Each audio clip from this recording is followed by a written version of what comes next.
So let's jump over to number 4. Who is your biggest competitor? How are you differentiating yourself and your services from them right out the gate? First contact, first phone call. Let's start with Anne. Okay, so my biggest 2 competitors, and they definitely are, were at a boutique company a few years ago, and then they joined Compass. And so now they are both on 2 like big, huge teams. And so like the personal contact with that realtor to the seller or the buyer is much reduced. So what I am not on a team, I'm just, my person, myself. And so what I can give to my clients, sellers, and buyers is personal attention. I do all my own showings. If they need if they need information, they need to talk to someone, they call me directly. I am there for them, and they know that. And a lot of wealthy individuals prefer that kind of service over a team where they don't really know, who I'm supposed to talk to today, or who's going to be showing my house, who's in my house. Do they know about the alarms? Do they know all of the particular interesting things about the house, the art, the things that make it unique? So I think that is one thing that differentiates me from my biggest competitors. Awesome, and I love it. Okay, so you're coming at it from a solo agent, as I'm going to have, you completely covered. I know your home, I know you, I know what you want, I know your expectations. Let's pop this over to a team. Let's pop this over to Mike Rampf out of Vancouver. Mike, right out of the gate, how are you differentiating yourself? So I think I mentioned it earlier, just be different and better. So when I was being brought into these Shaughnessy houses, okay, my agent that's been working with me for 40 years, he doesn't do the drone, he doesn't do this, he doesn't do that. What are you going to do that they won't? So the whole sales aspect and marketing, we're now in 2022, act like it. You got to use new technology. It's not stuff everyone on this call knows. How to be successful. Answer your phone. We all know we have to answer our phone. Answer your phone. The amount of realtors that we deal with on every day that don't answer their phone. I'm dealing with somebody right now that I'm trying to negotiate an offer. I haven't to her on the phone yet.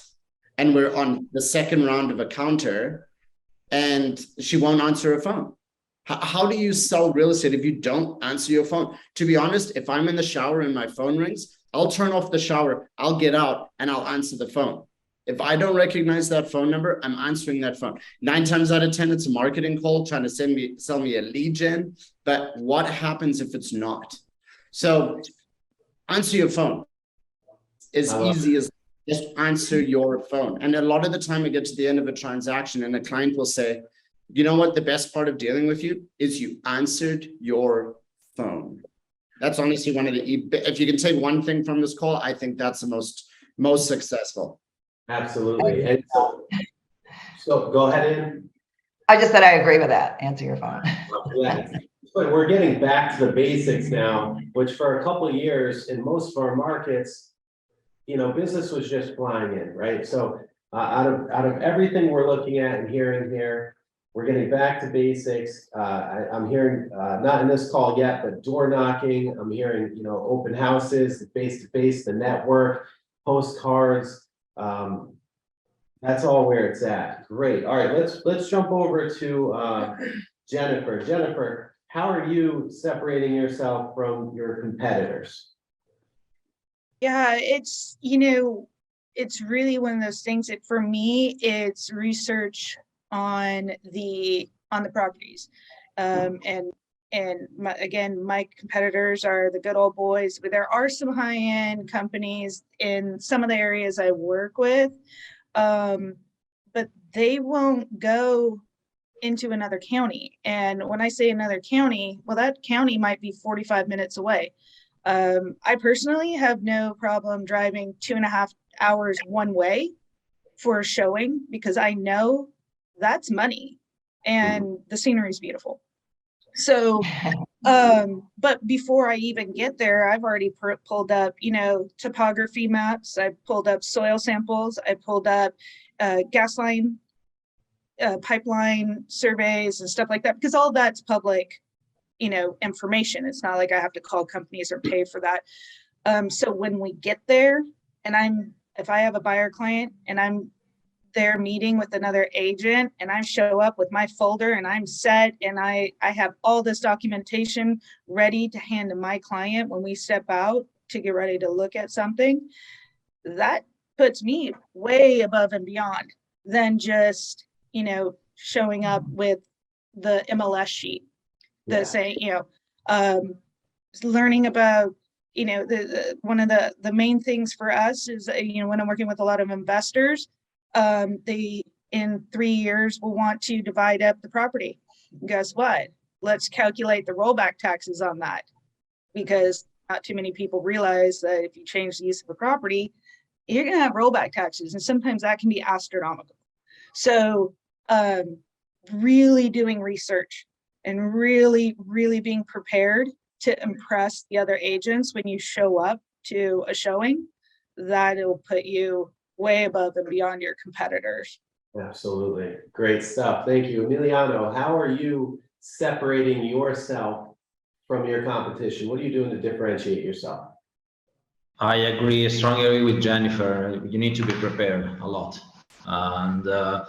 And we have two big competitors. One is probably Sotheby's, because of the name and the prestigious of the listings, but they don't do they have a ridiculous market share. So our real competitor is like this network of small agencies, like 100 of small agencies of one person dealing each other, exchanging clients, exchanging listings.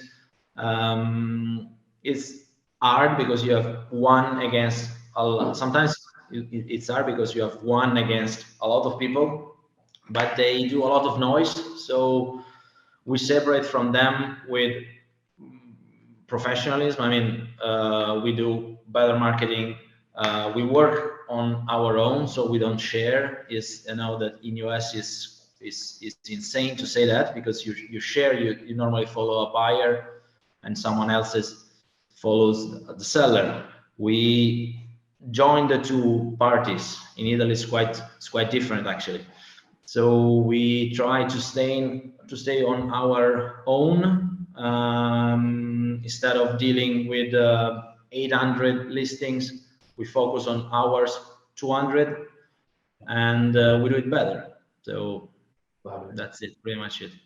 Good stuff. Thank you so much. And Joanie Heighes, who is your biggest competitor and how are you differentiating yourself from them?